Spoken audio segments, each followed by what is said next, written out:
Good morning सर्वांना. Hi hello नमस्कार. कसे आहेत सगळे? मजेत ना? सगळे मजेतच असतील अशी अपेक्षा करते. तर आज आहे माझा चौथा व्लॉग. तर चौथ्या व्लॉगमध्ये काय दाखवणार, रोजचंच आपलं. सगळे म्हणतील काय ते रोज किचन साफ करते, भांडे घासते, स्वयंपाक बनवते. हे तर सगळेच करतात. पण मी थोडं म्हटलं आपल्या लाईफमधलं दाखवावं. तर किचन ओटा क्लीन करून थोडेसे भांडे वगैरे घासून स्वयंपाकाची तयारीला लागावं म्हटलं. तर आरोग्यासाठी काहीतरी वेगळा बदल करावा. तर चहा आम्ही बंद केलेला आहे आणि चहाऐवजी एक कोणताही व्हेजिटेबल ज्यूस जसे की गाजर, बीट, मिक्स ज्यूस असं घेते. तर आज आमचा गाजर, पालक, पुदिना, आवळा, हळद याचा ज्यूस मी घेणार आहे.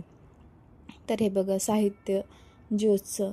आणि हे सर्व जिन्नस मी स्वच्छ करून घेते आणि नंतर मग याचा ज्यूस करून सर्वांना, घरातल्या प्रत्येक मेंबरला अर्धा ग्लास होईना देते आणि सर्वांना पाजून नंतर मग भाजी दोडक्याची करायला घेते. दोडक्याची भाजी ही डाळीत करणार, कारण कुटुंब मोठं असलं की नुसतीच भाजी करता येत नाही.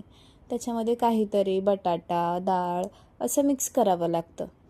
तर डाळीमध्ये भाजी करताना मी काय करते, कांदा टमाटर आणि फक्त लाल तिखट यूज करते. जास्त काही शेंगदाण्याचं कूट वगैरे यूज नाही करत. तर दोडके मला खूप कवळे भेटले होते. ते एक दिवस फ्रीजमध्ये ठेवले, तो कोमेजूनच गेले. मग त्यांना स्वच्छ करून किचन ओटा क्लीन करून दोडक्याची भाजी करून घेते